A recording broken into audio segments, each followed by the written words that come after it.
అలాగే స్వామికి ఆకు పూజ అని చేస్తుంటారు. స్వామికి ఆకు పూజ ఎందుకు చేస్తారు? ఎవరైనా చెప్పండి చూస్తాను. తమలపాకులతో పూజ చేస్తుంటారు కదా, మేము ఇవాళ హనుమకి ఆకు పూజ చేయించామండి అంటారు. చాలా తప్పు మాట. నేను ఒక పరమ పవిత్రమైన విషయాన్ని ప్రస్తావన చేస్తున్నాను తప్ప నేను ఎవరిని చిన్నబుచ్చాలని కానీ ఒకరి తప్పు ఎత్తి చూపించాలన్న ప్రయత్నము నేను చెయ్యడం లేదు. ఎవరైనా ఒకవేళ నాకన్నా తెలియని వాడు ఇక్కడ సభలో ఉంటే వాడు హనుమ యొక్క అనుగ్రహంగా కొంచెం దిద్దుకోవడం కోసం ప్రస్తావన చేస్తున్నాను తప్ప నేను ఎవరిని శాసించి చెప్పడానికి ఎవరి తప్పెత్తడానికి నేను ప్రయత్నము చేయడము లేదు. ఎందుకంటే నాకన్నా తక్కువ వాడు ఈ సభలో ఎవరూ లేరు, అందరికన్నా తక్కువ నేనే కనుక. మరి మేమెందుకు వింటున్నామంటే అది మీ ప్రాజ్ఞత కనుక. ఏమీ తెలియని వాళ్ళ వినడం మీ వినయం, ఏమీ తెలియకపోయినా చెప్పడం నా ధూర్తతనం. మరి ఎందుకు ఆకు పూజ చేయించానని అనకు, ఎందుకు అనకూడదో తెలుసా అండి? అన్నిటికన్నా చాలా గొప్ప విషయం ఏమిటో తెలుసా? మీ ఇంటికి ఎవరైనా పెద్దలు వస్తే ఆయనకి టిఫిన్ ఇట్టామండి, ఆయనకి కాఫీ పెట్టామండి కాదు. మీ ఇంటికి పెద్దలు వస్తే నువ్వు చెయ్యవలసిన నియమము ఒకటి ఉన్నది.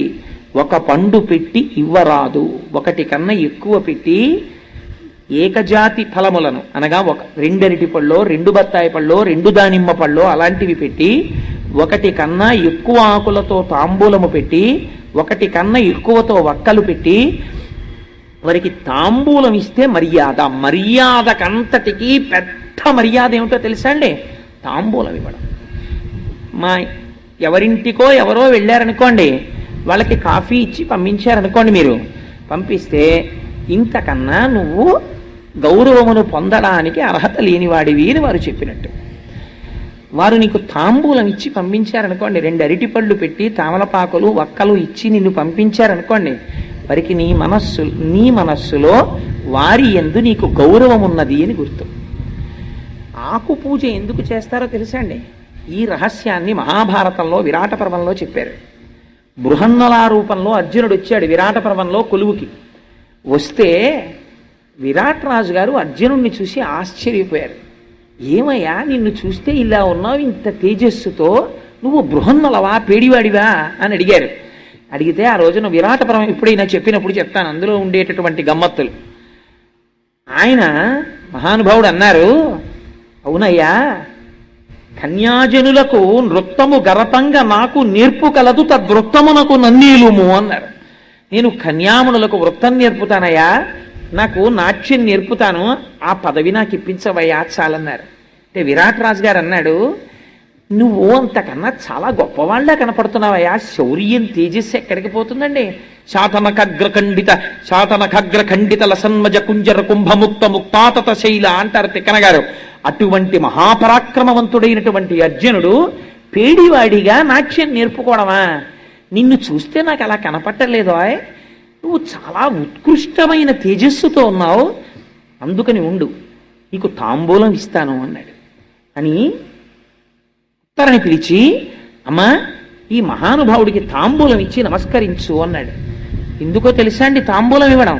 నీ యందు ఏదో నేను అర్థం చేసుకోలేని గొప్ప తేజస్సు ఉంది. ఆ తేజస్సును నేను నిర్వచనము చేయలేకపోవచ్చు, కానీ నువ్వు తేజోమూర్తి, ఇటువంటి వాడివి నా ఇంటికి వచ్చావు, నువ్వు రావడం చేత నేను ధన్యతని పొందానని నేను అనుకుంటున్నానని నువ్వు చెప్పడం, వారి యొక్క ఉత్కృష్టతని అంగీకరించడం, వారికి తాంబూలం ఇచ్చి పంపడం. అందుకే పూర్వం ఒక నియమం ఉండేది, ఇంట్లో ఎప్పుడు తాంబూలాలు ఉంచుకునేవారు, తమలపాకులు పళ్ళు ఉంచుకునేవారు. ఉంచుకుని ఆ పళ్ళు నువ్వు తినేగా మిగిలిన పళ్ళు అవ్వకూడదు, అత్తలం వేరే ఉంచుకోవాలి. ఎందుకంటే పెద్దలకి నువ్వు తినేసిన పళ్ళల్లో మిగిలిన పళ్ళు ఇస్తే ఉచ్ఛిష్టం అయిపోతుంది. నువ్వు అత్తలం అలా పెట్టి ఉంచేవారు. ఏమో నీకు తెలిసిరాడు ఊరక రారు మహాత్ములు వారధముల ఇండ్ల కడకు వచ్చుటలెల్లన్ కారణము మంగళములకు నీవొచ్చుట శుభము మాకు నిజము మహాత్మ. ఏ రోజున ఏ రూపంలో ఒక మహాభక్తుడు నీ ఇంటికి వస్తాడో తెలియదు. ఆయన నీ ఇంటికొచ్చి పుచ్చుకున్నదే నిన్ను ఉద్ధరించేస్తుంది. నిన్ను ఉద్ధరించడానికి పరమాత్మ పంపిస్తాడు. ఎందుకో తెలుసా అండి? భాగవతంలో 10వ స్కంధంలో చెప్పారు ఈ రహస్యాన్ని. గర్గుడు వస్తే ఇంటికి మహానుభావుడు నందుడు ఎదురెళ్ళి చెప్పాడు, ఊరక రారు మహాత్ములు, వాడేం కోరుకుని రాడు, వాడిని ఎందుకు పంపించాలో ఈశ్వరుడికి తెలుసు. ఏ రోజు పంపించాలో కూడా ఈశ్వరుడికి తెలుసు. ఆ రోజు పంపుతాడు. ఊరక రారు మహాత్ములు వారథముల ఇండ్ల కడకు వచ్చుటలెల్లన్ కారణము మంగళములకు మీరొచ్చుట శుభము మాకు నిజము మహాత్మా అన్నాడు. నేర్పింది మనకి శాస్త్రం. అందుకని విరాట్ రాజు గారు తాంబూలం ఇప్పించాడు. కమలపాకుతో పూజ హనుమకి ఎందుకు చేస్తారో తెలుసండి? మహాధీరుడైన వాడెవరైనా ఉంటే, బ్రహ్మజ్ఞాని మహాభక్తుడైన వాడైతే మీరు తాంబూలం ఇస్తారు. ఆయన మహావీరుడు. హనుమ కన్నా వీరుడు ప్రపంచంలో ఉండడు. ఎందుకని అంటే హనుమకి అసలు ఆయుధం లేదు, ఆయనకి రూపాలున్నాయి. ఒక్కొక్కసారి దాసాంజనేయుడుగా ఉంటాడు, అప్పుడు పరమభక్తితో ఇలా ఉంటాడు. ఒక్కొక్కసారి ఉగ్రాంజనేయుడుగా ఉంటాడు. మీరు అటువంటి ఫోటోలు ఎప్పుడైనా చూశారో లేదో, చూస్తే భయం వేస్తుంది. అసలు వాలమునకు తోకతో ఇలా నిప్పు పట్టుకుని నిలబడతారు. అసలు అటువంటి మూర్తిని పెట్టుకోవడం కూడా చాలా కష్టం. ఉగ్రాంజనేయుడుగా ఉంటాడు. ఒక్కొక్కసారి పంచముఖ ఆంజనేయుడుగా ఉంటాడు. అదేమిటండి ఆంజనేయుడికి అలా శిరస్సులు ఉంటాయా అని మీరు తెల్లబోతారు. అసలు ఇప్పుడు నేను ఆ స్వరూపాల గురించి చెప్తే అదో 9 రోజుల ప్రసంగం. అందుకని నేను వాటి జోలికి వెళ్ళను, కేవలం ప్రస్తావన మాత్రం చేస్తానంతే. అందుకని పంచముఖ ఆంజనేయుడు అని ఉంటారు. అది ఒక స్వరూపం. ఇవన్నీ ఎవరు?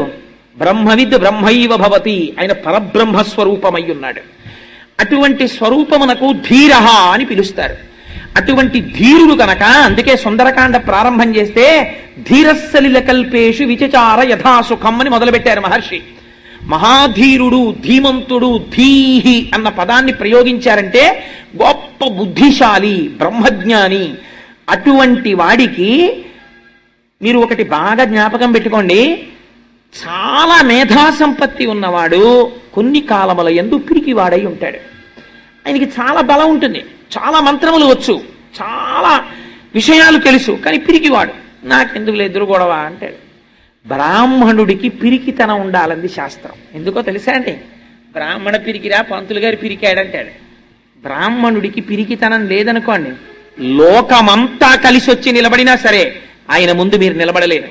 దిగ్బలం క్షత్రియ బలం బ్రహ్మతేజో బలం బలం అని విశ్వామిత్రుడంతటి వాడు వశిష్ఠుడు అన్నాడు. దిగ్బలం క్షత్రియ బలం. క్షత్రియులు కూడా నిలబడలేరు బ్రహ్మణుడి ముందు. ఎప్పుడు? బ్రాహ్మణుడే ఆగ్రహించాడా, ఆయన మంత్రశక్తి ముందు నిలబడలేరు. అందుకే హనుమ ఒక మాట అన్నారు, మాదృశాని విశిష్టాని మహాత్మనాం సుగ్రీవ వశవర్తినః ఆగమిష్యతి సుగ్రీవ సర్వేషాంబో నిషూదనః నేయమస్తి పురీం లంకాం నయూయం నచరావణః యస్మాదిక్ష్వాకు నాదేన బద్ధం వైరం మహాత్మన అన్నారు. ఏమిరా రాక్షసులారా మీరు అహంకరిస్తున్నారు? నా వంటి మహాబలులు సుగ్రీవుడుకు వశవర్తులై ఉన్నారు. సుగ్రీవుడు వస్తున్నాడు, సుగ్రీవుడు అడుగు పెట్టాడా? సుగ్రీవుడు అంటే సు అంటే మంచి, గ్రీవం అంటే కంఠము కలిగిన వాడు, వేదమును ఉపాసన చేసిన వాడు, స్వరము తెలిసిన మహాపండితుడు. వేదము యొక్క మంత్రముల చేత ప్రతిపాదింపబడిన పరబ్రహ్మ యొక్క స్వరూపమును గుర్తిరిగినటువంటి మహాపురుషులైనటువంటి వారు, బ్రహ్మజ్ఞానులైనటువంటి వాడు, యోగి పురుషుడైనటువంటి హనుమ ఆత్మదర్శనమైన తరువాత, సీతమ్మ దర్శనమైన తరువాత ఈ మాట అన్నారు, నీయమస్తి పురీం లంకాం నయూయం నచరావణః. ఈ లంక లేదు, మీరు లేరు, ఈ రాక్షసులు లేరు, సర్వనాశనం అయిపోతోంది. ఎందుకవుతోంది? యస్మాద్ ఇక్ష్వాకునాథేన బద్ధం వైరం మహాత్మన. ఇక్ష్వాకునాథుడైనటువంటి ధర్మమూర్తి అయిన రామచంద్రమూర్తితో మీరు వైరం పెట్టుకున్నారు, అందువల్ల మీరు నశించిపోతారని చెప్పారు. ఒక యోగి నోటి వెంట ఆ మాట వచ్చింది, అంతే. లంక లేదు, రావణుడు లేడు, రాక్షసులు లేరు, అందరూ నశించిపోయారు. లంకా దహనం చేసేటప్పుడు ఒక్క విభీషణుడి ఇల్లు హనుమ వదిలిపెట్టారు. ఆ ఒక్క విభీషణుడికే పట్టాభిషేకం. ఆయన మాత్రమే లంకని పరిపాలిస్తాడు. మిగిలిన వాళ్ళందరూ నశించిపోవలసిందే పుత్రమిత్ర కళత్రాదులతో. అందుకని ఆయన బ్రహ్మజ్ఞాని, బ్రహ్మము, మహావీరుడు. ఏకకాలమునందు బలము ఉంటుంది, కానీ ఎవరి జోలికి ఆయన వెళ్ళరు.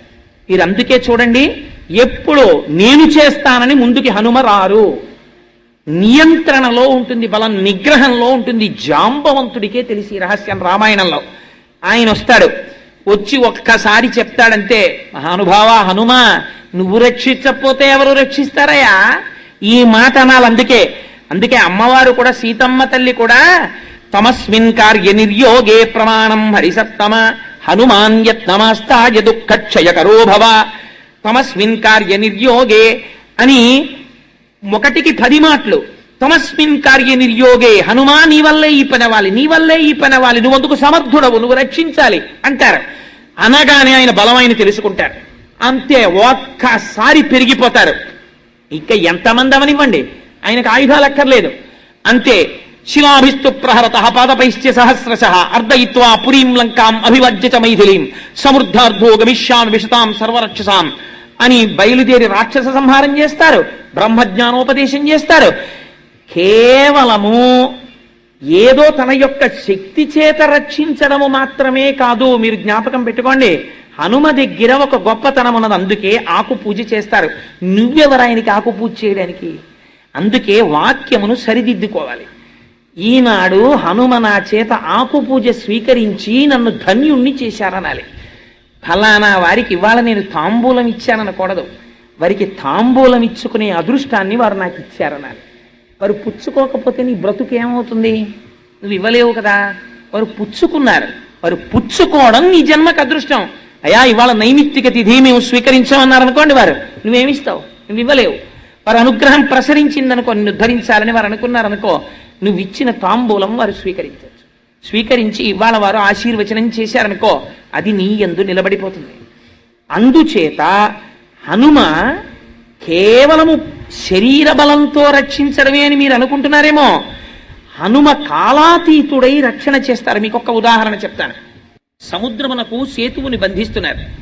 ఆ సేతు నిర్మాణం జరుగుతోంది. ఏవో చెట్లు తెస్తున్నారు, రాళ్ళు తెస్తున్నారు, కొండలు తెస్తున్నారు, అన్నీ తెస్తున్నారు. హనుమ ఏ కొండ దగ్గరికి, ఏ రాయి దగ్గరికి వెళ్ళి దాన్ని కదిపితే అది పులకరించిపోయేదట. అమ్మయ్య చాలు, హనుమ వచ్చి నన్ను ముట్టుకున్నారని. ఇప్పుడు ఏమైంది? ఒక బ్రహ్మజ్ఞాని యొక్క స్పర్శ తగిలింది. రాతిలో ఉన్నటువంటి రాతితనం పోతుంది. అది గమ్మత్తు. పోయి ఒక్కొక్క నాడు ఒక్కొక్క వస్తువు గమ్మత్తుగా పనికొస్తుంది. అందుకే మీకు రాతిని ఉపాసన ఎక్కడ చేస్తారో తెలుసా అండి? చెక్కితే తీసుకొచ్చి గుళ్ళో పెడతారు. సాలగ్రామం అయితే అభిషేకం చేస్తారు. రెండూ కాకపోయినా రాతిని రాతిగా పూజ చేసేది 2 సార్లే. ఒకటి ఉపనయనంలో చేస్తారు, 2 వివాహంలో చేస్తారు. ఎప్పుడు చేశారండి అని మీకు అనుమానం రావచ్చు. సన్నికళ్ళు తొక్కింది అంటారు. రాయి దగ్గరికి తీసుకెళ్లి కొత్త కోడల్ని తొక్కమంటారు. ఒకసారి శంకరాచార్యులు వారు దిప్పి పొడిచారు సౌందర్యలహరిలో. మా గొప్పవాళ్ళు ఏవయా పరమశివుడు, ఇంత సౌందర్యవతి మా అమ్మని వివాహం చేసుకుని తీసుకెళ్లి సన్నికళ్ళు తొక్కించాడా? మా అమ్మ కాలు నొప్పెట్టదు, గొప్పవాడేలే, భలేవాడికి ఇచ్చాం మా అమ్మని తీసుకెళ్ళని. అంటే ఆయన భక్తి అటువంటిది. అందుకని ఆడపిల్లని తీసుకెళ్లి సన్నికళ్ళు తొక్కించారంటారు మంత్రంతో. ఎందుకు తొక్కిస్తారో తెలుసా అండి? ఇప్పుడు మనకి ఎందుకు తొక్కించారో మనకి తెలియదు, ఎందుకు తొక్కామో మనకి తెలియదు, తొక్కించిన వాడికి ఎందుకు తొక్కించాడో తెలియకపోతే ఇంకంతకన్నా అదృష్టం ఇంకోట్లేదు. ఎందుకు తొక్కిస్తారంటే రాయి తొక్కినా కదలకుండా అచలమై ఎలా ఉంటుందో, నువ్వు అత్తవారింటికి వెళ్ళినప్పుడు మొట్టమొదట అన్నీ కొత్త పరిచయాలి. అందుకని ఏమొస్తుందంటే ప్రిజడీస్ అంటే నీ అంత నువ్వు నిర్ణయం తీసుకోగలిగిన స్థితి పైకి ప్రచోదనం అవుతుంది. ఎవరో ఒక ఆయన వస్తాడు, ఏ మరిది గారో, వదిన్ని చూసి సంతోషం, ఏదో ఒక బుక్కును జోక్ వేసేస్తాడు. వదిన పట్ల అలా జోక్ వేయకూడదని అతనికి తెలియదు. కానీ నువ్వు వెంటనే ఒక నిర్ణయానికి వచ్చేసావనుకో, రాత్రి ఆయనకి పాలపోంగు. ఆయన దగ్గరికి వెళ్ళి మీ తమ్ముడు ఎలా అన్నాడో తెలుసా, నా మనసు చిన్నబుచ్చుకుంది అన్నావు అనుకో, అన్నదమ్ముల అనుబంధం అది జీవితాంతం ఉండవలసిన అనుబంధం. నువ్వు గబుక్కుని అన్న మాటకి అంత తోడ పుట్టిన వాడి మీద కూడా చిన్న తేడా స్వభావం వచ్చేస్తుంది. ఆయన్ని కన్న తండ్రి గారి మీద నువ్వు ఒక్క మాట గబుక్కునంటే ఆయనకి తండ్రితో విరోధం వస్తుంది. మీ అమ్మగారు పీక్కు తినేస్తోంది, మీకే ఆఫీస్కి వెడతారు అనో మాట అంటే తల్లి పట్ల వికర్షణ వస్తుంది. అలా తొందరపడి నువ్వు నిర్ణయాలు తీసుకుని మాట మాట్లాడి ఆ ఇంట్లో పుట్టిన పిల్లవాడిని, ఆ కుటుంబాన్ని 2గా 3గా భాగిస్తావేమో. నువ్వు ఉండడం వల్ల, నువ్వు వెళ్ళడం వల్ల ఇంకా ఆ ఇంట్లో అన్నదమ్ములు కలుసుకోని పరిస్థితి వస్తుందేమో. అందుకే శాస్త్రమునందు మర్యాదతో ప్రవర్తించాలి. అలా చెయ్యి కుసుమా. రాయి ఎంత కఠినముగా తొక్కినా కదలక లేకుండా ఉంటుందో అలా తొందరపడి నిర్ణయాలు రాకుండా నీ మనస్సు అంత జాగ్రత్తగా ఉండుగాక. ఎందుకని? కోడలే ఆ ఇంటి వైభవాన్ని నిర్ణయిస్తుంది అని మంత్రము చేత మనస్సుకి ఆ శక్తినివ్వడానికి సన్నికళ్ళు తొక్కిస్తారు. అంత దీర్ఘాయుష్యు రావాలని ఉపనయనంలో గురువు శిష్యుడితో తొక్కిస్తాడు. అటువంటి రాతికి పూజ లేదు. ఆ రాయి మీద ఎప్పుడో ఒక మహానుభావుడు కూర్చుంటే దాని జన్మ ధన్యం అవుతుంది, మళ్ళీ ఆవుగానో పక్షిగానో పుడుతుంది, అది అప్పటి వరకు కదలిక ఉండదు. అటువంటి రాయి ఒక మహానుభావుడు వచ్చి పట్టుకున్నాడు అనుకోండి, ఎంత పులకరించిపోతుంది, అమ్మయ్య నా జన్మ ధన్యమైపోయింది. ఆయన పట్టుకోవడం కాదు, నన్ను తీసుకెడుతున్నాడు. ఎక్కడికి తీసుకెడుతున్నాడు? రామకార్యంలోకి. ఇప్పుడు ఎక్కడ పడేస్తాడు? సముద్రంలో పడేస్తాడు. ఇప్పుడు ఎవరు తొక్కుతారు? రామకార్యం మీద వెళ్లే వానరులందరూ తొక్కుతారు. ఎంత పుణ్యం, ఎంత పుణ్యం అని హనుమ చేత్తో ముట్టుకుంటే చాలని పర్వతాలు రాళ్ళు ఉత్సాహపడిపోయేవిట. ఒక పర్వతాన్ని హనుమ కదిలించారు, ఎత్తి పట్టుకున్నారు, సగం దూరం తీసుకొచ్చారు. దాన్ని తీసుకురాకని రాముడు చెప్పినట్టు అయింది. అక్కడ పెట్టేసి వెళ్ళిపోయారు. వెళ్ళిపోతుంటే పర్వతం ఏడ్చింది, కదలలేదు. హనుమా హనుమా అని పిలిచి ఏడ్చింది. ఏమి ఏడుస్తున్నావు అన్నారు స్వామి. అంటే అన్ని పర్వతాలు తీసుకెళ్లి సముద్రంలో పడేసావు, రామకార్యంలో వినియోగం అయ్యాయి. నేను ఎంత అల్పుడనో, ఎంత పాపభూయిష్టమైన శరీరమో. నిజంగా వాళ్ళు ఎవరో, నేను రామాయణం చెప్పే రోజుల్లో పాట పాడుతుండేవారు, నాకు చాలా గమ్మత్తుగా ఉండేది.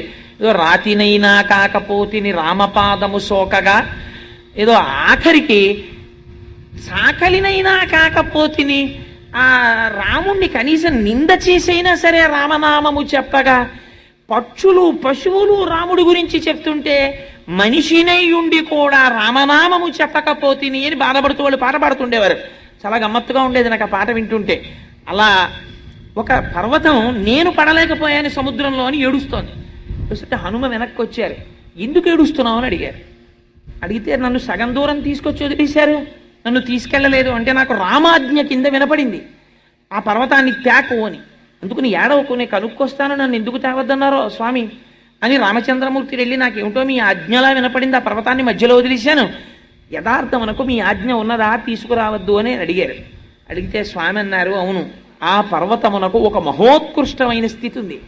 కేవలము ఈ పుణ్యం కాదు, ఇంతకన్నా గొప్ప పుణ్యంతో నాకు బిరుదునామాన్ని ఇచ్చేటటువంటి స్థితికి ఆ కొండ ఒక రోజున వస్తుంది. ఎప్పుడో తెలుసా? వచ్చే అవతారంలో నేను కృష్ణమూర్తిగా వస్తాను. ఆ కొండని 7 రోజులు నా చితికిని వీలి మీద ఎత్తి పట్టుకుంటాను. అప్పుడు నన్ను గోవిందుడని పిలుస్తారు. ఆనాడు ఆ పర్వతానికి నేను పూజ చేయిస్తాను. ఇదిగో ఈ పర్వతానికి పూజ చెయ్యండి అని చేయిస్తాను. అందుకని ఆ పర్వతం చాలా పుణ్యమైంది, దాన్ని కేవలం సముద్రంలోనైనా పడేయడం హనుమా, అందుకని తేవద్దన్నాను. నువ్వు పట్టుకోవడం వల్ల ఇప్పుడు ఆ పర్వతానికి మరింత పుణ్యం వచ్చేసింది. ఎవరు చెప్పుకున్నా గోవిందా గోవిందా గోవిందా అని ఆ రోజున గోవర్ధన పర్వతాన్ని స్వామి పైకెత్తాడని చెప్పుకుంటారు. అంత గొప్పతనం ఆ పర్వతానికి వచ్చిందన్నారు. హనుమ ముట్టుకుంటే, హనుమ స్పృశిస్తే, హనుమతో మాట్లాడితే చాలు ఉద్ధరింపబడ్డాయి. మీరు అందుకే రామాయణాన్ని ఆ కోణంలో పరిశీలన చెయ్యాలి. అందుకే మీరు చూడండి, హనుమతో సంఘం ఉందనుకోండి మీకు. సుగ్రీవుడు హనుమని నమ్ముకున్నాడు. ఒక్కొక్కసారి హనుమ ఎలా మాట్లాడేవారో తెలుసా? సుగ్రీవుణ్ణి తలకాయ తీసేసుకోవాలి సుగ్రీవుడు. రామలక్ష్మణులు నడిచి వచ్చేస్తున్నారు కిష్కింధకాండలో. చూశాడు సుగ్రీవుడు, అంతే భయపడి పారిపోతున్నాడు. ఎందుకు అలా పారిపోతున్నావు అన్నారు హనుమ. వాళ్ళని చూస్తే చూడు ఎలా ఉన్నారో, చాలా తేజోవంతులుగా ఉన్నారు, నన్ను చంపడానికి మా అన్న పంపించి ఉంటాడు, అందుకని పారిపోతున్నానన్నారు. అంటే హనుమ అడిగారు, రేపు పొద్దున్న రాజ్య పరిపాలన చెయ్యవలసినటువంటి ప్రభువుకు ఉండవలసిన లక్షణం ఏదైనా ఉందా నీలో? ఇంత పిరికితనమా? వచ్చిన వారెవరో తెలుసుకోకుండానే పరుగులు పెడుతుంటావా? ఏమిటి దైన్య బుద్ధి, సిగ్గుగా లేదు నీకని అడిగారు. అడిగితే సుగ్రీవుడు అన్నాడు, అయితే నువ్వు వెళ్ళి కనుక్కొస్తావా వాళ్ళెవరో అన్నాడు. అని మళ్ళీ ఎంత అనుమానం అంటే, నువ్వు హనుమగా వెడితే నాకు భయం, వేషం మార్చుకుని వెళ్ళన్నాడు. తన ప్రభువుకి నమ్మకం కల్పించడం కోసమని తాను పరివ్రాజకుడిగా మారి రామలక్ష్మణుల దగ్గరికి వెళ్ళారు. వెళ్ళి ఇలా చూడగానే వీళ్ళ దగ్గర దొంగ వేషాలతో మాట్లాడక్కర్లేదని మళ్ళీ వానరం అయిపోయారు. అయిపోయి మాట్లాడి తన ప్రభువు దగ్గరికి వచ్చినప్పుడు నువ్వు అలా వెళ్ళి మాట్లాడేసావు, వాళ్ళు గుర్తుపట్టేసి అలా ఉంటారని మళ్ళీ పారిపోతాడేమోనని మళ్ళీ పరివ్రాజకుడిగా వచ్చాడు. ఏమి బుద్ధిమతాం వరిష్టం అండి! ఆయనతో సంఘం ఉంటే చాలు, బ్రతికించేస్తారు. రామలక్ష్మణుల్ని తీసుకెళ్లి సుగ్రీవుడికి స్నేహం చేయించారు, అంతే.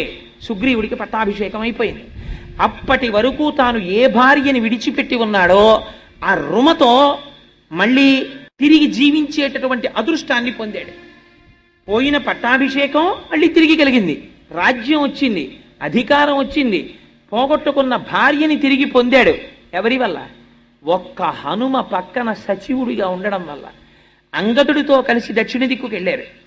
వెడితే అంగదుడు అనరాని మాటలన్నీ అన్నాడు సుగ్రీవుణ్ణి. నాకేం యవరాజ్య పట్టాభిషేకం కావాలని చేశాడనుకుంటున్నావా? అంత ప్రీతి నా మీద ఏం లేదు. మా నాన్నని చంపేశాడు, నేనంటే చాలా కోపం. రాముడు నాకు యవరాజ్య పట్టాభిషేకం చెయ్యమన్నాడు కాబట్టి చేశాడు. ఎప్పుడు అవకాశం దొరుకుతుందా చంపేద్దామని చూస్తున్నాడు. ఇప్పుడు నెల రోజుల టైం అయిపోయింది కదా, వెనక్కి వెడితే నన్ను చంపేస్తాడు. మా పిన తండ్రి సంగతి నీకేం తెలుసు, నేను రాను ప్రాయోపవేశం చేస్తానన్నాడు.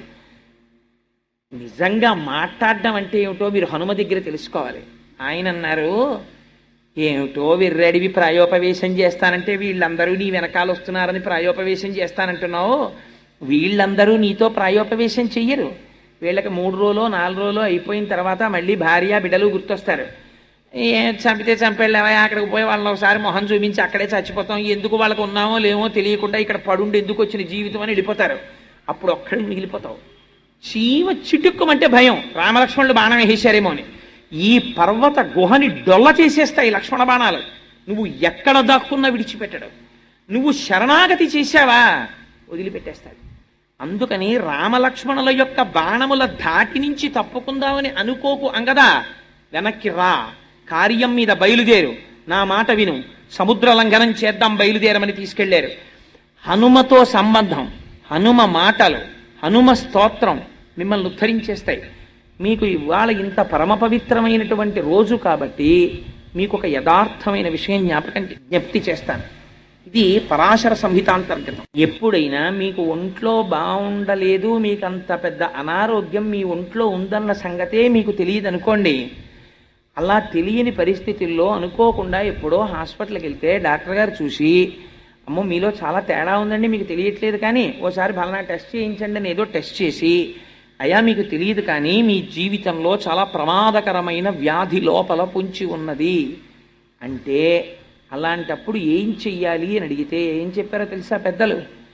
అలాంటి వాళ్ళు మండలం రోజులు దీక్షగా హనుమ చుట్టూ వక్కలతో కాని పువ్వులతో కాని ప్రదక్షిణం చేసి, ఆ ప్రదక్షిణం చేసేటప్పుడు ఒక ప్రత్యేకమైనటువంటి మంత్రం ఉంది. ఆంజనేయం మహావీరం అని స్వామిని పిలవాలి. ప్రతి ప్రదక్షిణానికి కూడా ధ్వజస్తంభం దగ్గరకు కానీ రాజద్వారం దగ్గరికి కానీ వచ్చేటప్పటికి ఆగి స్వామి వైపుకి తిరిగి ఒక్కసారి స్వామిని ఆనామంతో పిలవాలి. ఆంజనేయం మహావీరం బ్రహ్మ విష్ణు శివాత్మకం. బ్రహ్మ విష్ణు శివుడు 3 మూర్తులుగా కనపడేటటువంటి ముగ్గురి యొక్క తేజస్సు ఒక్కటిగా కలిగినటువంటి పరబ్రహ్మస్వరూప బ్రహ్మ విష్ణు శివాత్మకం బాలార్క ప్రభం శాంతం. బాలసూర్యుడు ఎలా ఉంటాడో అటువంటి కాంతితో వెలిగిపోయేటటువంటి స్వరూపమున్నవాడా, పరమ శాంత స్వరూపమైనటువంటి వాడా, బాలార్క ప్రభం శాంతం రామదూతం నమామ్యహం. ఓ రామదూత నమస్కరించుతున్నాను అని ధ్వజస్తంభం దగ్గర కాని రాజద్వారం దగ్గర కాని నిలబడి నమస్కరిస్తూ 108 మాటలు తిరిగితే మండలం రోజులు ఎటువంటి అనారోగ్యమునకైనా సరే ఏదో ఒక మార్గము దొరికి వాడి ఆయుర్దాయము పొడిగింపబడుతుంది. అంత గొప్ప స్వరూపము హనుమ యొక్క స్వరూపమని పెద్దలు మనకి అటువంటి విధానమును ఏర్పాటు చేసి ఉన్నారు. నాకు సభాముఖంగా కొన్ని విషయాలు చెప్పడానికి నేను భయం కొద్దీ, అంటే ఎవరు ఎటువంటి ఉపాసనలు చేస్తారో తొందరపడి అని నేను చెప్పను. కానీ అసలు ఇప్పటి వరకు అటువంటి ఆ స్తోత్రమును వ్రాసినటువంటి కర్త ఎవరో తెలియదు. నేను ఈ మధ్య రామాయణం చెప్తున్నప్పుడు నాకు అత్యంత ఆత్మీయుడైనటువంటి వ్యక్తి భార్యకి ఉపద్రవం వచ్చింది. వస్తే నేను సుందరకాండ చెప్పేటప్పుడు ఆ నేను ఎప్పుడు నాకు వ్యక్తిగతంగా కష్టం వచ్చినప్పుడు కూడా నేను స్వామిని అటువంటి స్తోత్రాలతో అడగలేదు. ఆ కష్టాన్ని తట్టుకునేటటువంటి శక్తిని నాకు ఇమ్మని అడిగేవాడిని అంతే. నేను ఎప్పుడు నాకు ట్రాన్స్ఫర్ అయ్యి రోజుకి నేను 200 కిలోమీటర్లు తిరిగిన రోజున సుందరకాండ చెప్పినప్పుడు కూడా నీ వల్ల నేను ట్రాన్స్ఫర్ అవ్వాలి మళ్ళీ అని నేను అడగల.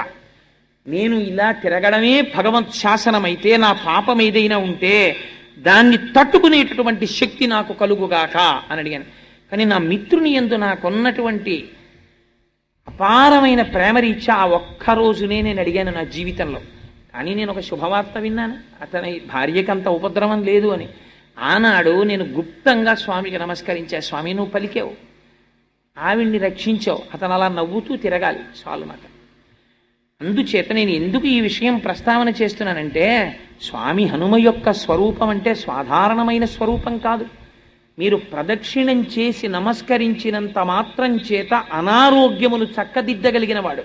అందుకే హనుమ గురించి పెద్దలు ఒక మాట చెప్తారు. అసలు హనుమద్వైభవం చెప్పమన్నారు కానీ నేను అసలు ఏమీ ప్రారంభం చేయలేదు. ఇవాళ హనుమ జయంతి, ప్రదక్షిణం, పూజ దాని గురించే ఉండిపోయాను ఇవాళ. అందుచేత బుద్ధిర్యశో బలం ధైర్యం నిర్భయస్తు మరోగత అజాడ్యం వటుత్వంచ హనుమత్ సేవితం భవేత్. ఇవాళ అందుకే ఎలా ఉంది, బహుశా హనుమ ఇది హనుమ వైభవం కాదండి, హనుమ వైభవమే. ఎందుకంటే రామాయణాంతర్గతమైనటువంటి హనుమద్వైభవాన్ని రేపటి రోజున ప్రస్తావన చేస్తాను. ఇవాళ ఉపాసనా స్వరూపమైనటువంటి హనుమ వైభవం గురించి నేను మాట్లాడుతున్నాను. మీకు ఆశ్చర్యం ఏమిటో తెలుసా అండి, శ్రీశైలంలో కొన్ని రకాల బీరపాదుల మీద హనుమకెదురు నిలిచిన హనుమతో వస్తాయి. అలాగే తెల్ల జిల్లేడు చెట్లు కొన్ని సంవత్సరాలు బతికితే వాటి మొదలుకి హనుమకి ఎదురు నిలిచిన హనుమ వస్తారు. ఒక మహానుభావుడు ఎవరో కూడా నాకు తెలియదు. నేను ఈ మధ్య రామాయణం పూర్తి చేసినప్పుడు, రామాయణం పూర్తి చేసినటువంటి రోజున ఎప్పుడో తప్ప అసలు అలా శ్రీశైలం అరణ్యాల్లో కొండల మీద పెరిగినటువంటి బీర ఆకు మీద మాత్రమే అలా వస్తారు హనుమ. అటువంటి ఆకు ఎక్కడ సేకరించాడో ఆయన అట్ట మీద పెట్టి ఫోటో కట్టించి దాని వైభవంతో కూడా రాసి నాకు తెచ్చి బహూకరించి వెళ్ళిపోయాడు. ఆయన ఎవరో ఇప్పటికి తెలియదు, నాకు ఇప్పటికీ తెలియదు. ఇప్పటికీ మా ఇంట్లో ఆ ఫోటో ఉంది, ఆకుంది. ఇప్పుడు నన్ను అడక్కండి, ఎందుకంటే మా ఇల్లు ఇప్పుడు ప్రస్తుతం అన్నీ పెట్టుకోవడానికి అవకాశం ఉన్న ఇల్లు కాదు. ఇంకొక 6-7 నెలల్లో అలా పెట్టుకోవడానికి వాటిని చూసి తరించేటట్టుగా ఏర్పాటు ఉన్న ఇల్లు ఒకటి కట్టుకుంటున్నాను. ఓ ఫ్లాట్ ఒకటి కొనుక్కుంటున్నాను. దానికి మా దొరగారు అవి పెట్టుకోవడం కోసం ఎంత అహర్నిశలు శ్రమిస్తున్నారంటే, ఆయన వాళ్ళ పిల్లల గురించి కూడా ఆలోచిస్తున్నారో లేదో, ఆయన గురించి ఆలోచిస్తున్నారో లేదో కానీ కోటేశ్వరరావు గారి ఇంట్లో ఆయన రోజు లేవగానే చూడాలని కోరుకున్నవి పెట్టుకోవడానికి వీలుగా కబ్బోర్డ్స్ ఎలా ఉండాలన్న దాని మీద అధ్యయనమే ప్రస్తుతం ఆయన పని. అంత కష్టపడుతున్నారు మహానుభావుడు. అలా పెట్టిన నాడు మీరు ఎప్పుడైనా మా ఇంటికి వచ్చినప్పుడు మీరు ఆ హనుమ యొక్క స్వరూపాన్ని దర్శనం చేద్దరు. కానీ హనుమ ఇప్పటికీ అలా కొన్ని పాదుల మీద, కొన్ని చెట్ల మీద వస్తారు. వాటిని తెచ్చి ఉపాసన చేస్తారు. స్వామి అలా ఉంటే స్వామి సర్వకాలముల యందు కాపాడతారు. సరే, నేను ఇంతకీ ఎందుకు చెప్పానంటే ఈ మాట, బుద్ధిర్యశో బలం ధైర్యం.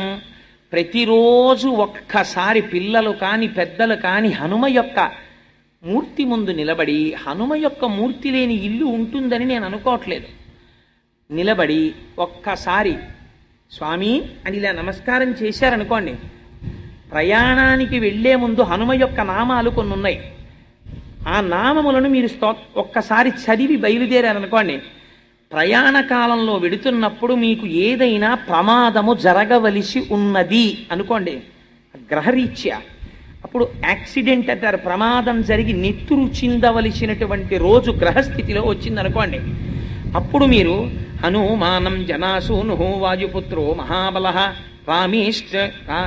రామేష్ట ఫల్గుణస్సక పింగాక్షో అమిత విక్రమ బుధదిక్రమణశ్చైవ అని ఆ నామాలుంటాయి. ఆ నామాల్ని మీరు ఒక్కసారి చదువుకునేవి ఎన్నో ఉండవు. ద్వాదశైతాని నామాని కపీంద్రస్య మహాత్మన 12 నామాలు. 12 నామాలు చదివి మీరు వెళ్ళారనుకోండి, ఆ రోజు మీకు ఏ చెయ్యి తెగిపోవడమో, కాలు తెగిపోవడమో, తల పగిలిపోవడమో అయిపోయి నెత్తురు వరదలై కింద పడిపోయి స్పృహలేని స్థితిలో ప్రాణాపాయమునకు వెళ్ళవలసిన వాణ్ణి స్వామి ఏం చేస్తారో తెలుసా అండి, మీరు బస్సు ఎక్కుతూ ఉండగా పైకి లేచిన ఏ రేకో కాలుకు తగిలి ఒక్క నెత్తురు బొట్టు కారి వదిలిపెట్టేస్తుంది. జరగదా? జరుగుతుంది. ఎలా? వరద కింద వెళ్ళిపోవలసిన నెత్తురు ఒక్క బొట్టుతో కింద పడి వదిలిపెట్టేస్తుంది. అంత శక్తి స్వరూపం స్వామి, మహానుభావుడు, పిలిస్తే పలికేటటువంటి స్వరూపం హనుమ. అందుచేతనే బుద్ధిర్యశో బలం ధైర్యం. ప్రతిరోజు పిల్లలు హనుమకి నమస్కారం చేశారనుకోండి, బుద్ధి విశేషణమైన ప్రచోదనాన్ని పొందుతుంది. యశో అపారమైనటువంటి కీర్తిని పొందుతాడు. బలం శరీరాంతర్గతమైనటువంటి బలం ఉంటుంది. ధైర్యం, బలముండి పిరిగితనముండి ప్రయోజనమేమి? ధైర్యం ఉండాలి. ఆ ధైర్యం వస్తుంది. బ్రాహ్మణుడికి పిరిగితనం ఉండడం శ్రీరామరక్ష ఒక రకంగా. ఎందుకో తెలుసా అండి, వాడికి కానీ తెంపరితనం వచ్చేసింది అనుకోండి బ్రాహ్మణుడికి చాలా ప్రమాదం వచ్చి, అందుకే పురాణాల్లో పాడైపోయిన వాడి గురించి ఉదాహరణ చెప్పవలసి వస్తే బ్రాహ్మణే చెప్తారు. గుణనిధి మొదలైన వాడి ఎక్స్ట్రీమ్స్, వాడు ఉద్ధరించిన వాడే పతనమైపోయిన వాడే రెండు వైపులా. పట్టకూడని వాడు బాణం పట్టాడు అనుకోండి, ద్రోణాచార్యుల వారు ధనస్సు పట్టారనుకోండి, దారుణంగా చంపేశాడు. అందుకే కృష్ణుడు పాపం లేదురా అశ్వత్థామహత కుంజరహ అని ధర్మరాజా నువ్వు చెప్పన్నాడు. ఎందుకు? నువ్వు గురువువి, బ్రాహ్మణుడివి, ఉపదేశం వరకే. నువ్వు ఆయుధం పట్టడం ఏమిటి? నువ్వు ఆయుధం పట్టుకుని వచ్చి మంత్రాలు చదివి ధనుర్వేదంలోవి బాణప్రయోగం చేస్తావా? శిష్యుల్ని చంపేస్తావా? ఒక బ్రాహ్మణుడు చెయ్యకూడని పని చేశావు. అందుకని నీకింత దారుణమైన శిక్ష వెయ్యొచ్చు. అందుకని నీ కొడుకు చచ్చిపోయాడని చెప్పేటప్పటికీ నీలో బ్రాహ్మణ్యం పైకొచ్చింది. అయ్యో కొడుకు చచ్చిపోయాడా అని ధనస్సు వదిలేశావు. బ్రాహ్మణుడికి లోకమంతా తన సంతానమే, తన బిడ్డల్ని చూసినట్టు లోకాన్ని చూడాలి బ్రాహ్మణుడు. అలాంటిది నువ్వు ధనస్సు పడతావా? అందుకని ధర్మరాజా నువ్వు ఈ మాట చెప్పచ్చని చెప్పి చంపించారు కృష్ణ పరమాత్మ. అధర్మం కాదు, అధర్మము ద్రోణుని అందుంది. అందుకే బ్రాహ్మణుడికి సహజంగా పంతులు గారికి పిరికితనం అని అంటారు. పంతులు గారు పిరికాడు కాకపోతే లోకానికి ఉపద్రవం వచ్చేస్తుంది. అందుకే పంతులు గారు పిరికితనంగా ఉండడం నీకు అదృష్టం.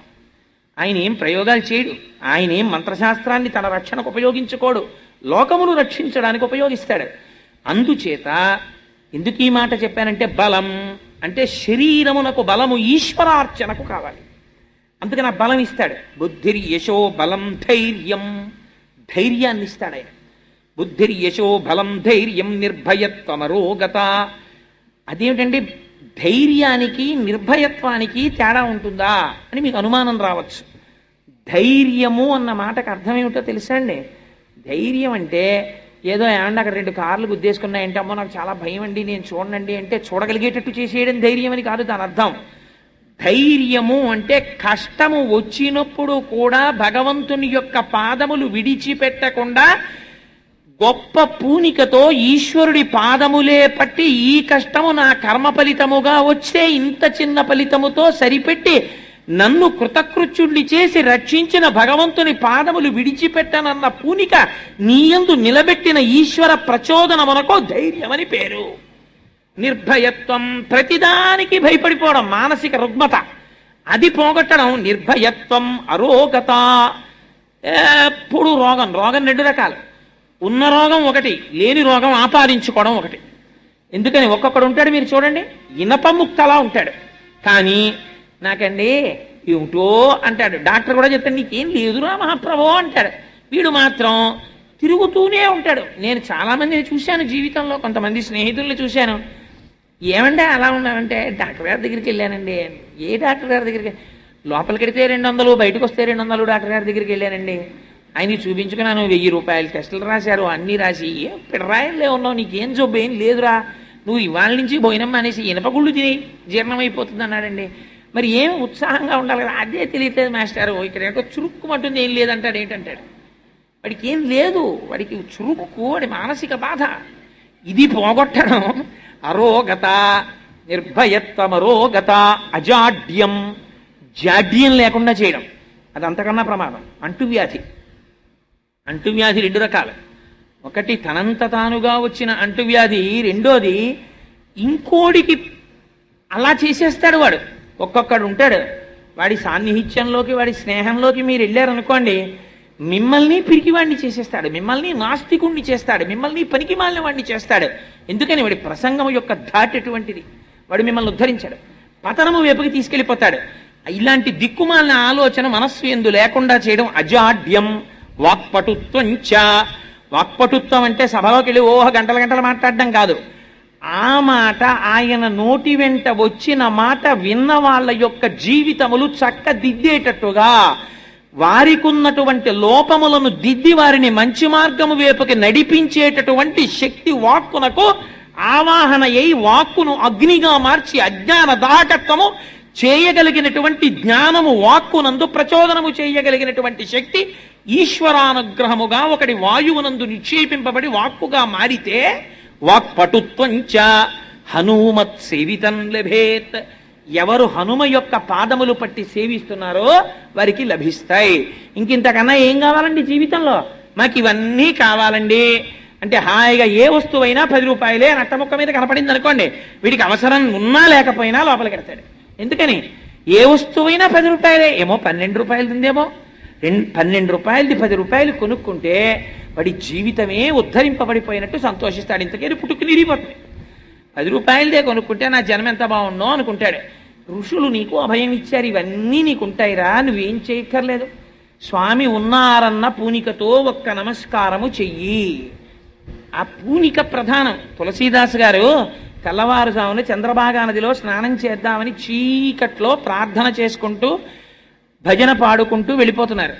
వెళ్ళిపోతుంటే పాపం 2 కళ్ళు లేనటువంటి అంధుడు ఒక ఆయన ఇంట్లో ఉండేవాడు. ఆయన ఇంట్లో వాళ్ళు, నీకు కళ్ళు లేవు, ఏ పనికి పనికిరావు, కానీ నీకు మాత్రం 3 పూట్లా పెడుతూ ఉండాలి, మేపుతూ ఉండాలని తిడుతుండేవారు. ఎందుకు ఈ జన్మ, ఆత్మహత్య చేసుకు చచ్చిపోదామని చెప్పి ఆయన బయలుదేరి చీకట్లో ఎవరూ చూడకుండా, మనకి తెల్లారకట్ట లేచి సంధ్యావందనం చేయాలంటే తెల్లారకట్ట బాగా నిద్రపడుతుంది. 4 గంటల నుంచే బాగా నిద్రపడుతుంది చాలా మందికి. చూడండి, 3 వరకు నిద్రపట్టదండి, 3కి నిద్రపడుతుంది, పాలవాడు వచ్చేస్తామని బాధపడతాడు వాడు. ఎందుకంటే మరి పాలవాడు రూపంలో వచ్చి వీడిని లేపాడు అనుకోడు.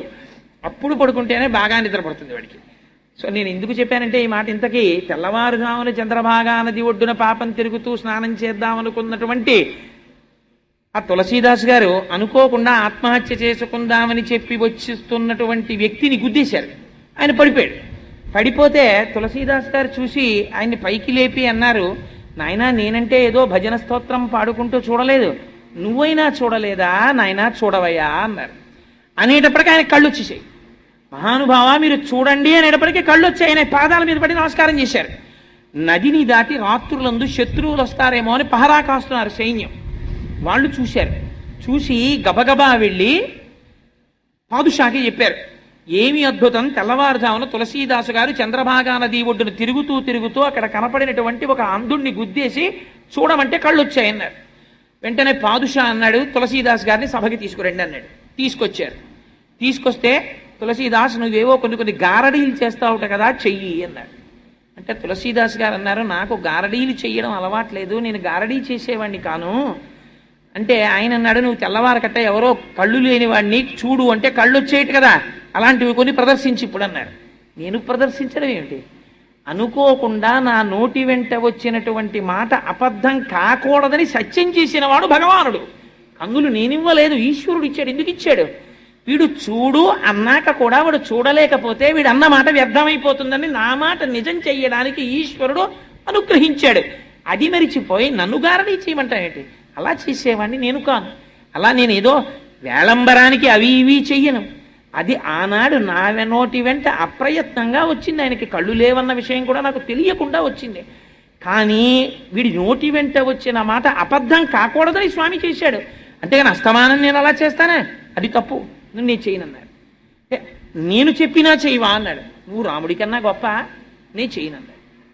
అంటే నేను చెప్పినా వినటం లేదు కనుక కొరడాలతో కొట్టండి అన్నాడు. అహంకారం అనేటప్పటికీ చుట్టూ ఉన్నటువంటి ఆ సైన్యం వచ్చారు, కొరడాలు పట్టుకుని తులసీదాస్ గారిని కొట్టడం కోసమని కొరడాలు పైకెత్తారు. అప్పుడు తులసీదాస్ గారు హనుమాన్ చాలీసా చేశారు. మహానుభావుడు స్వామి హనుమ మీరున్నారు, నన్ను రక్షించి తీరుతారని మనస్సులో హనుమని ఉపాసన చేస్తూ తులసీదాస్ గారు చాలీసా చేశారు. చాలీసా చెయ్యగానే పరమ సత్యం ఏమిటో తెలుసా అండి? పాదుషా కోట నిండా ఎక్కడ చూసినా కోటలే, గోడల మీద కోతులు, గవాక్షంలో కోటలు, కిటికీల మీద కోతులు, ఎక్కడ చూసినా కోతులు, పెద్ద పెద్ద బంగారు నేత్రములు మెరిసిపోతూ మహోగ్రంగా నిలబడ్డాయి. ప్రతి సైనికుడి చేతిలో కొరడాని ఆయుధాలని కోతులు పట్టేసుకున్నాయి. ఆఖరికి కొడదామని వచ్చిన వాళ్ళ చేతుల్లో కొరడాలు కూడా లాగేశాయి. ఆయన పరవశించిపోతూ చాలీసా చదివేస్తున్నారు. అప్పుడు పాదుషా మొఘలాయి సామ్రాజ్యంలో డెనాసిటీలో ఎప్పుడూ జరగలేదు. తను కూర్చున్నటువంటి సింహాసనాన్ని విడిచిపెట్టి పారిపోయాడు లోపలికి. పారిపోయి నాకు ఇవాళ తెలిసింది హనుమ యొక్క వైభవం అంటే ఏమిటో. తులసీదాస్ గారికి పట్టుబట్టలు ఇచ్చి విడిచిపెట్టండి, పూజ చేసి అన్నాడు. ఎక్కడ నుంచి వచ్చాయో కోతులు అలాగే వెళ్ళిపోయాయి. ఆనాటి నుంచి ఈనాటి వరకు మా స్వామి హనుమ యొక్క రక్షకత్వం అంతే. మీరు ఉపాసన చేసి మనసు పెట్టి ఆయన ఉన్నారు అని మీరు ప్రార్థన చెయ్యాలంతే. మిమ్మల్ని రక్షించి తీరుతారు, ఆ విషయంలో మీకు సందేహం లేదు. సత్యం సత్యం పునఃసత్యం. అంతటి మహానుభావుడైన హనుమ ఆయనకి పూజ కోరుకోరు. ఎత్ర ఎత్ర రఘునాథ కీర్తనం తత్ర తత్ర కృతమస్తాకాంజలిం. ఎక్కడ రామచంద్రమూర్తి యొక్క స్తోత్రం జరుగుతుందో అక్కడకొచ్చి తల ఒగ్గి కన్నులు వెంట నీరు కారుస్తూ నమస్కరిస్తూ పొంగిపోయి ఆయన కూడా భజన చేస్తారట. ఇవాళ పరమపావనమైనటువంటి రోజు హనుమ జయంతి కనుక మా స్వామి సంతోషపడిపోయేటట్టు మనందరం కలిసి హనుమ గురించి, రామచంద్ర ప్రభువు గురించి ఒక్క 5 శ్లోకాలు, మీకు తెలియనివి కావు, కొత్తవి కావు, నేను చెప్తాను, మీరు చెప్పండి. మన జన్మ ధన్యం చేసుకుని ప్రసాదం స్వీకరించి బయలుదేరుదాం. రేపటి రోజున రామాయణాంతర్గత హనుమద్వైభవము అన్న విషయం గురించి మాట్లాడతాను. మీరు ఆ రోజు వేసిన ప్రశ్న ఒకరోజు ఉపన్యాసం అంతటినీ తీసేసుకోండి. అయినా మంచి మాటలే మాట్లాడాం కదా, మీకు తృప్తి అని నేను అనుకుంటున్నాను. కూర్చోండి హాయిగానే. అందరూ చెప్పండమ్మా ఈ 5 శ్లోకాలు. గోష్పదీకృతవారాసిం మశకీకృతరాక్షసం. స్వామికి వినపడాలి, సంతోషించాలి, నా బిడ్డలు ఎంత ఆనందంగా చెప్తున్నారని. మశకీకృతరాక్షసం రామాయణ మహామాలా రత్నం వందే అనిలాత్మజం అంజనానందనం వీరం జానకీ శోకనాశనం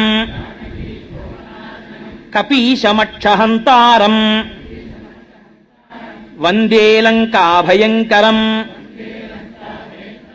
మనోజవం మరుతతుల్యవేగం జితేంద్రియం బుద్ధిమతాం వరిష్టం వాతాత్మజం వానరయూధముఖ్యం శ్రీరామదూతం శిరసా నమామి ఆపదామపహర్తారం దాతారం సర్వసంపదాం లోకాభిరామం శ్రీరామం భూయో భూయో నమామ్యహం. శ్రీరామచంద్రం శ్రితపారిజాతం సీతాముఖాంబోరుహ చించరీకః సమస్త కళ్యాణ గుణాభిరామః నిరంతరం మంగళమాతనోతు. మంగళాశాసనపరైః మదాచార్య పురోగమైః సర్వైశ్చ పూర్వైరాచార్యైః సత్కృతాయాస్తు మంగళం. మంగళం కోసలేంద్రాయ మహనీయ గుణాత్మనే చక్రవర్తి తనూజాయ సర్వభౌమాయ మంగళం. ఉమాకాంతాయ కాంతాయ కామితార్థప్రదాయినే శ్రీగిరీశాయ దేవాయ మలినాథాయ మంగళం. కరచరణ కృతం వా కర్మ వాక్కాయజం వా శ్రవణనైనజం వా మానసం వాపరాధం విహితమవిహితం వా సర్వమేత్తక్షమస్వ. శివ శివ కరుణాబ్ధే శ్రీ మహాదేవ శంభో. సర్వం శ్రీ ఉమామహేశ్వర పరబ్రహ్మార్పణమస్తు. స్వస్తి. శ్రీ గురు చరణ సరోజ రజ నిజ మన ముకుర సుధారి వరణౌ రఘువర విమల యశ జోదాయక ఫలచారి. बुद्धिहीन तनु जानिकै सुमिरौ पवन कुमार. बल बुद्धि विद्या देहु मोहि हरहु कलेश विकार. जय हनुमान ज्ञान गुण सागर जय कपीश तिह लोक उजागर. रामदूत अतुलित बल धामा अंजनी पुत्र पवन सुत नामा. महावीर विक्रम बजरंगी कुमति निवार सुमति के संगे. कंचन वरण विराज सुवेसा कानन कुंडल कुंचित केशा. हाथ वज्र और ध्वजा विराजे कांधे मूंज जनेऊ छाजे. शंकर सुवन केसरी नंदन तेज प्रताप महाजगवंदन. विद्यावान गुणी अति चातुर राम काज करिबे को आतुर. प्रभु चरित्र सुनिवे को रसिया, राम लखन सीता मन बसिया। सूक्ष्म रूप धरि सियहि दिखावा, विकट रूप धरि लंक जरावा। भीम रूप धरि असुर संहारे, रामचंद्र के काज संवारे। लाए सजीवन लखन जियाए, श्री रघुवीर हर्षि उर लाए। रघुपति कीन्ही बहुत बढ़ाई, कहा भरत सम तुम प्रिय भाई। सहस वदन तुम्हरो यश गावे, हस कहि श्रीपति कंठ लगावे। सनकादिक ब्रह्मादि मुनीसा, नारद सारद सहित अहिसा। यम कुबेर दिक्पाल जहाते, कवि कोविद कहि सकै कहाते। तुम उपकार सुग्रीवहि कीन्हा, राम मिलाय राजपद दीन्हा। तुम्हरो मंत्र विभीषण माना, लंकेश्वर भय सब जग जाना। युग सहस्र योजन पर भानु, लील्योताहि मधुर फल जानु। प्रभु मुद्रिका मेलि मुख माहि, जलधि लांघि गए अचर जनाहि। दुर्गम काज जगत के जेते, सुगम अनुग्रह तुम्हरे तेते। राम दुआरे तुम रखवारे, होतन आज्ञा बिन पैसारे। सब सुख लहे तुम्हारी शरणा, तुम रक्षक काहू को डरना। आपन तेज सम्हारो आपै, तीनों लोक हांकते कांपै। भूत पिशाच निकट नहीं आवे, महावीर जब नाम सुनावे। नासै रोग हरे सब पीरा, जपत निरंतर हनुमत वीरा। संकट से हनुमान छुड़ावे, मन क्रम वचन ध्यान जो लावे। सब पर राम तपस्वी राजा, तिनके काज सकल तुम साजा। और मनोरथ जो कोई लावे, सोई अमित जीवन फल पावे। चारों युग परताप तुम्हारा, है पर सिद्धि जगत उजियारा।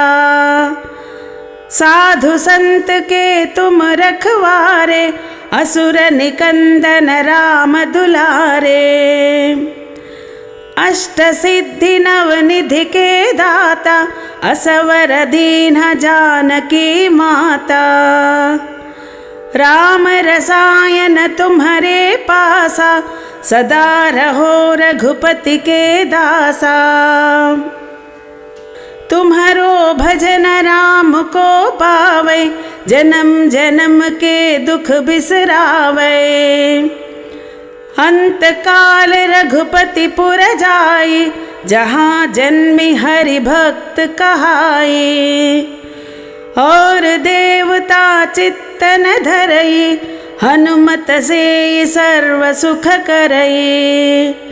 संकट कटई मिटई सब पीरा, जो सुमिरै हनुमत बलवीरा।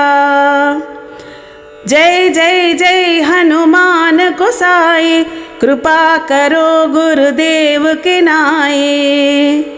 जय जय जय हनुमान गोसाई, कृपा करो गुरुदेव की नाई।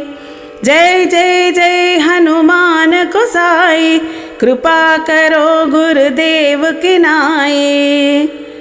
यह सतवार पाठ कर जोई, छूट ही बंधि महासुख होई। जो यह पढ़े हनुमान चालीसा, होय सिद्धि साखी गौरीसा। तुलसीदास सदा हरि चेरा, की जय नाद हृदय महडेरा। पवन तनय संकट हरण, मंगल मूर्ति रूप।